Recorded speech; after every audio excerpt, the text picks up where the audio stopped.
Yo tout le monde, bienvenue sur ma chaîne.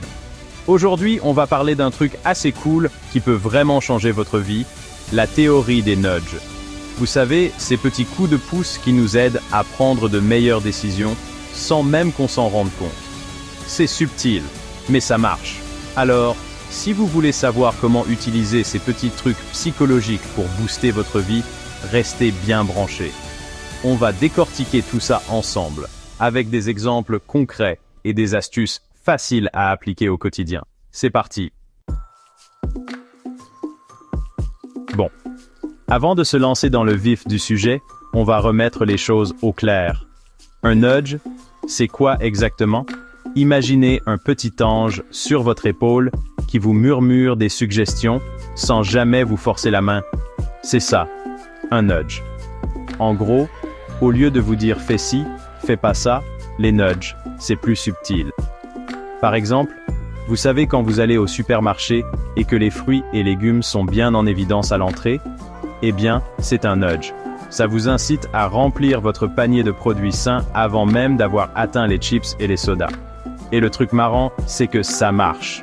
Notre cerveau est programmé pour choisir la facilité. Et les nudges exploitent cette tendance naturelle pour nous guider vers des choix plus judicieux. Prenons un autre exemple tout bête, les escaliers et l'escalator. On sait tous que prendre les escaliers, c'est meilleur pour la santé. Mais quand on est pressé, on choisit souvent la facilité de l'escalator. Par contre, si on met de la musique entraînante dans les escaliers, ou si on affiche des messages motivants, eh bien, on peut inciter les gens à faire un choix plus sain sans les forcer. Le but des nudges, c'est pas de nous manipuler, mais plutôt de nous aider à prendre des décisions qui sont en accord avec nos objectifs, même quand on est fatigué, stressé, ou qu'on a juste la flemme de réfléchir. Et le plus beau dans tout ça, c'est que les nudges peuvent être utilisés dans plein de domaines. L'alimentation, la santé, l'environnement, les finances. Bon, maintenant que vous êtes incollable sur la théorie des nudges, on va passer à la pratique. Premier arrêt, le supermarché, notre terrain de jeu préféré. Vous avez déjà remarqué comment les produits les plus chers sont toujours placés à hauteur des yeux? C'est pas un hasard, les amis. C'est un nudge qui nous pousse à les acheter, même si on trouve des alternatives moins chères en bas des rayons. Et que dire des bonbons et autres gourmandises placées juste à côté des caisses? C'est le piège ultime. On attend patiemment notre tour, et là, bam! Nos yeux se posent sur ces tentations sucrées. Le cerveau craque, et hop, un paquet de bonbons dans le panier. Mais heureusement, les nudges peuvent aussi être utilisés pour le bien. Certains supermarchés ont compris le truc et placent des fruits frais près des caisses.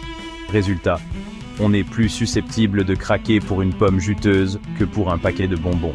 Et les nudges ne se limitent pas au supermarché. Prenez les sites web, par exemple. Vous savez, ces petites fenêtres pop-up qui vous disent « 10 autres personnes regardent ce produit », c'est un nudge qui joue sur notre instinct grégaire. On se dit que si tout le monde s'intéresse à ce produit, c'est qu'il doit être intéressant. Même chose pour les réseaux sociaux. Les algorithmes sont conçus pour nous montrer du contenu qui nous plaît en fonction de nos likes, partages et commentaires. C'est un nudge qui nous maintient bien au chaud dans notre bulle de filtre. Bref, les nudges sont partout.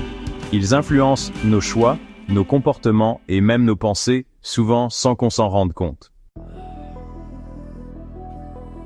Bon, maintenant que vous avez compris le pouvoir des nudges, vous vous dites sûrement « Comment je peux utiliser ces petits trucs psychologiques pour améliorer ma vie ?»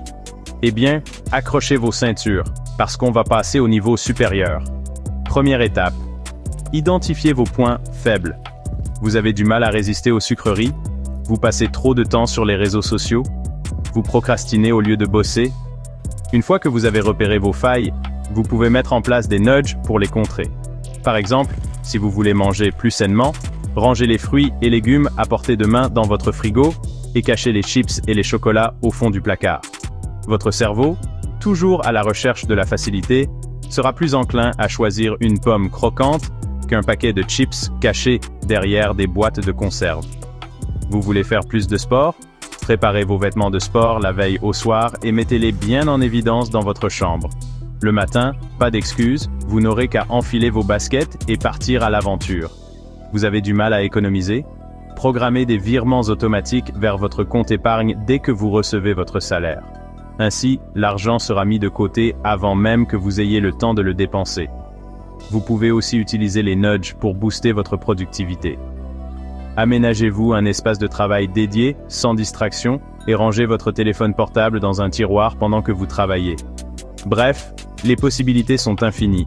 Il suffit d'un peu de créativité et d'observation pour identifier les nudges qui fonctionnent le mieux pour vous. On a vu comment les nudges peuvent nous influencer. On a vu des exemples concrets. Maintenant, il est temps de passer aux choses sérieuses. Comment utiliser les nudges pour devenir la meilleure version de vous-même? Premier conseil, ne vous prenez pas la tête. Pas besoin de tout révolutionner du jour au lendemain. Commencez par des petits changements, des petites habitudes que vous allez intégrer progressivement dans votre routine. Par exemple, au lieu de vous dire demain « j'arrête le sucre », commencez par remplacer votre soda du matin par un jus de fruits frais. C'est un petit pas qui vous paraîtra moins difficile, mais qui aura un impact positif sur votre santé à long terme. Deuxième conseil, soyez patient. Les nudges, ça ne fonctionne pas du jour au lendemain. Il faut du temps pour que les nouvelles habitudes s'installent. Ne vous découragez pas si vous craquez de temps en temps, ça arrive à tout le monde.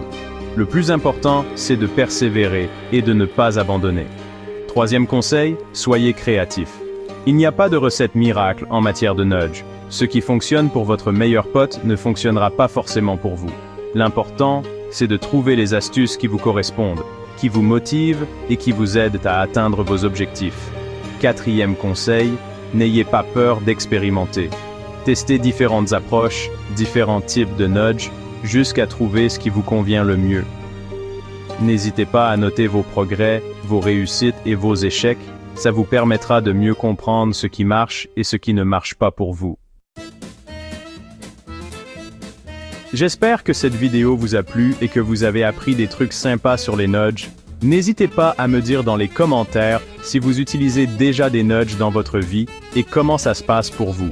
Si vous avez aimé cette vidéo, n'oubliez pas de liker, de vous abonner à la chaîne et d'activer la cloche des notifications pour ne rater aucune de mes prochaines vidéos. On se retrouve très vite pour de nouvelles aventures. D'ici là, prenez soin de vous et n'oubliez pas, un petit coup de pouce peut faire toute la différence.